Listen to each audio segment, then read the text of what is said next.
Today's case will make your blood boil and break your heart all at the same time. 10-year-old Scotty Baker was an all-American kid who was the apple of his father's eye. But when his father married 22-year-old Stephine Spitser, she didn't see Scotty as a new son, but as a competitor to her husband's affection. Her resentment and jealousy grew so much that she decided to get rid of Scotty and become her husband's new number one.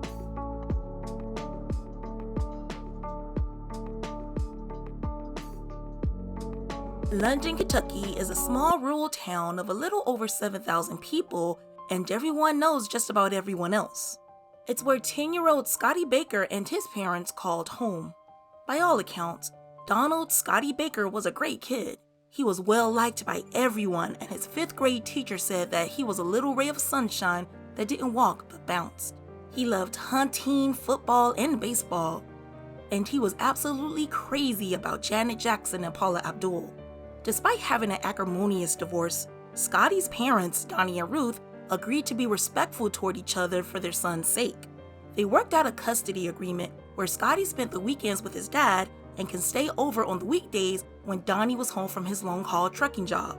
This was the perfect plan for Donnie because he absolutely adored his son and he loved to take his only child with him on the road. Scotty idolized his dad so much that he said that he wanted to be a trucker just like him when he grew up.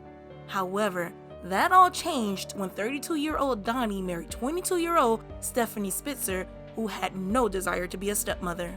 And it didn't take long for her to make it known that she didn't like her stepson. Stephanie didn't want pictures of Scotty in the house and would sometimes leave when he came over to visit his dad. She would also get jealous whenever Scotty spent time with his dad, and she would pick fights with Donnie about Scotty visiting him too often. When Stephanie found out that she was pregnant, she was over the moon with excitement. But that excitement turned into anger when Donnie didn't seem as thrilled as she was when she told him the big news. This led to them having the same argument again about Donnie spending too much time with Scotty. And due to Donnie's job, his time at home was limited, and she was angry that she wasn't Donnie's first priority. She also didn't get along with Donnie's ex-wife Ruth, and since they lived in such a small town, they were bound to run into each other.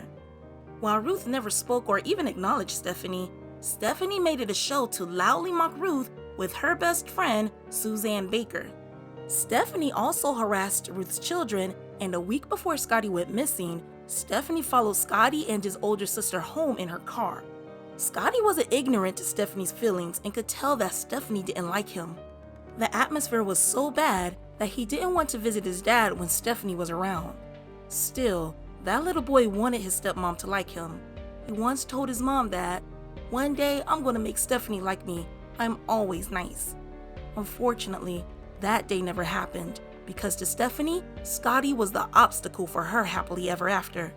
And when Donnie left for Illinois on a delivery, she decided that she was going to get rid of her 10-year-old stepson once and for all. Scotty's last day.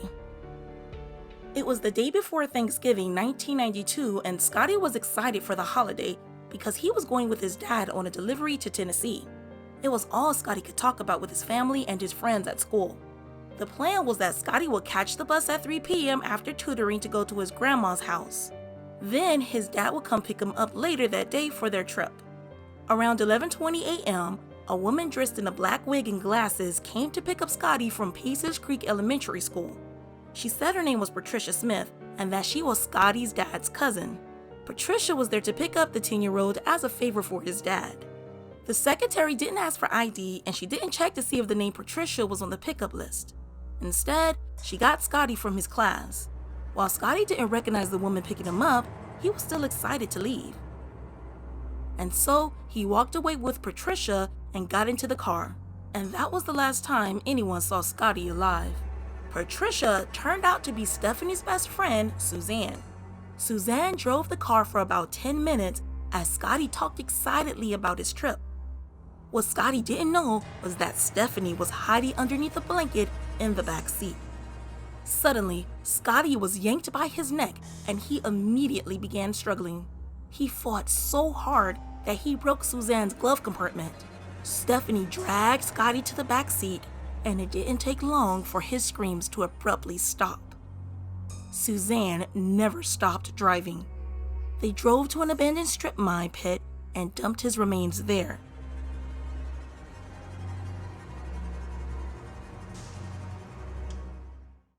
Scotty is missing. Blissfully unaware of what happened, Scotty's mother Ruth and his older sister decided to pick him up a few minutes early as a surprise. Since this was going to be Ruth's first Thanksgiving without Scotty, she wanted to spend the day with him before his big trip.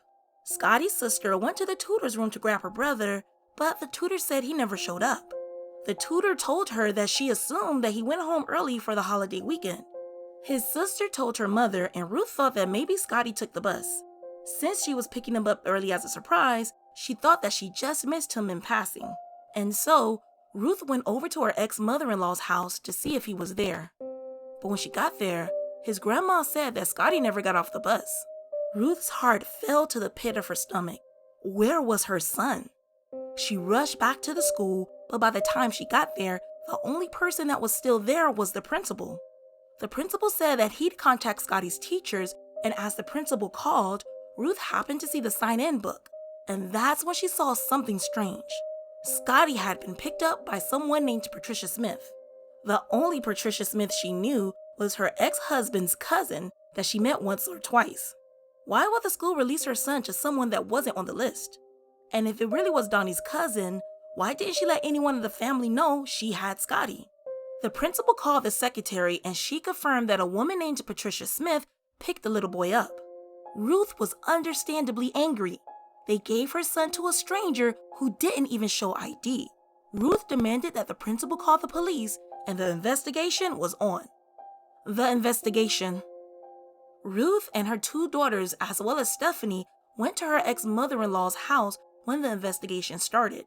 And all the while, Stephanie played the concerned stepmom who wanted to find her stepson. Within the first 12 hours, the police checked every Patricia Smith in a 100-mile radius, and none of them were the culprit. As they were searching for Scotty, Donnie was in Chicago and had no idea that his son was missing until he made his delivery. By the time he got back to London, Kentucky, it was midnight. And as soon as Donnie got home, he immediately started searching for Scotty in the woods where they hunted. He searched the forest until dawn. It was Stephanie who eventually convinced him to stop searching for the night and to go home. The search for Scotty continued the next day. Donnie and Ruth got together and began passing out flyers about their missing son. Despite not speaking a word to one another, Ruth and Donnie shared the same dark feeling. Stephanie might have had something to do with Scotty's disappearance. But it was such a crazy thought. Even if Stephanie didn't like Scotty, she wouldn't have done anything to physically harm Scotty. As the investigation continued, the state police had Donnie and Ruth do a polygraph test, and they both passed. However, Stephanie wasn't given a test because she was pregnant. That was because the Kentucky State Police didn't give pregnant women polygraph tests. But her behavior was so suspicious that one of the investigators didn't believe Stephanie was pregnant, and so he made her take a pregnancy test at a hospital. During the questioning, Stephanie said that she was home with her best friend, Scotty Baker, and they were doing laundry. She told the police that she called another friend around 11 that morning about getting together during the holiday. Once they were done with laundry, Suzanne was about to leave, but she locked her car keys in the car. After hours of not being able to get a locksmith on short notice, Suzanne called her mom to pick her up. They also had Stephanie give a handwriting sample to see if it matched the signature in the school sign-in book, but it wasn't a match. By November 27th, the state police contacted the FBI. Ruth spoke with the FBI agents and told them of her suspicions of Stephanie. Donnie was so suspicious of his wife that he began searching around his home and found Stephanie's diary. As he looked through the pages, it confirmed how much Stephanie hated Scotty. In one entry she wrote, "He just makes things uncomfortable, and I don't enjoy it when he comes.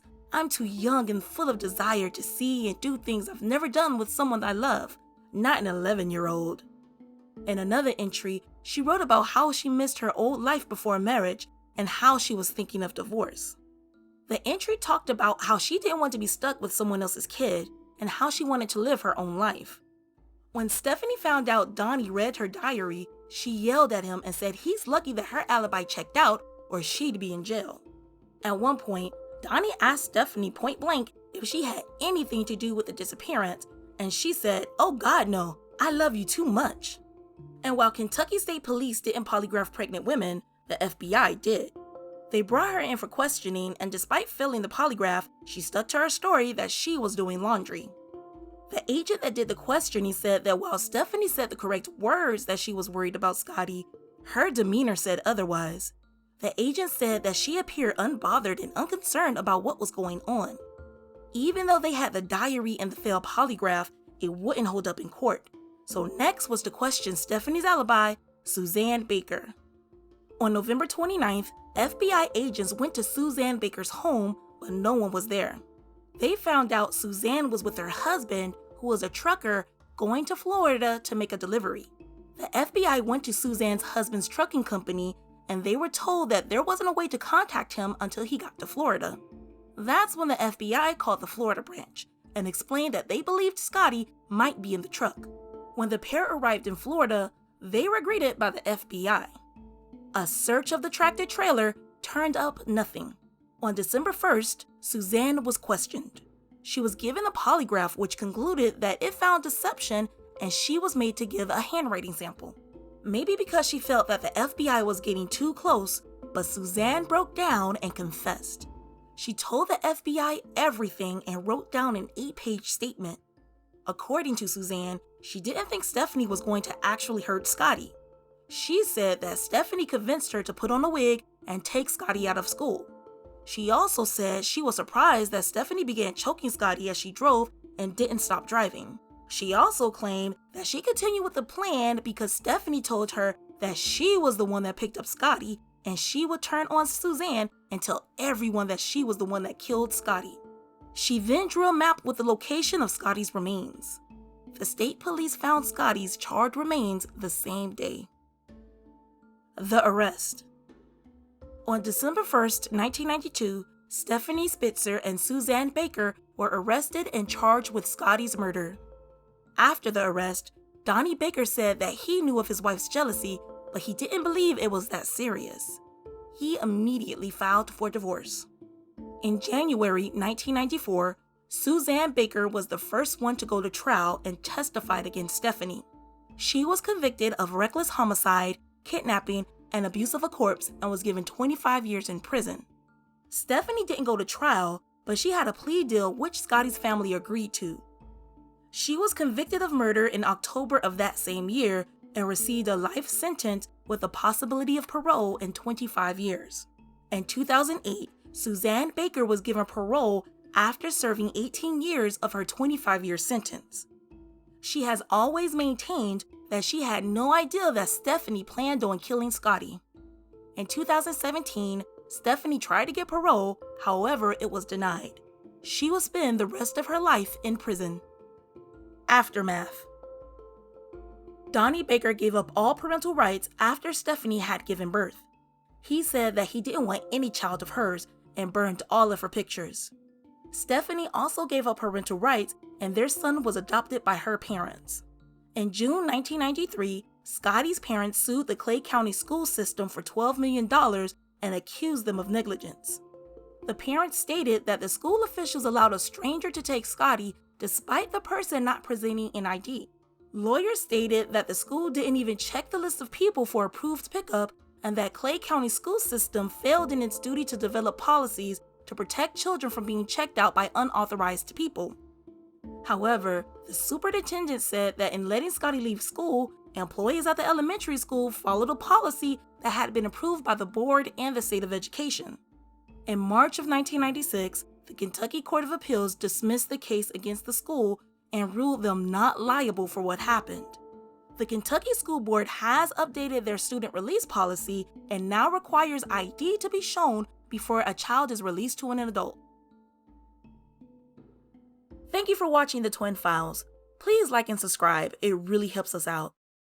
As we researched this case, it reminded us of the 2010 disappearance of 7-year-old Kyron Harmon, who was last seen with his stepmother.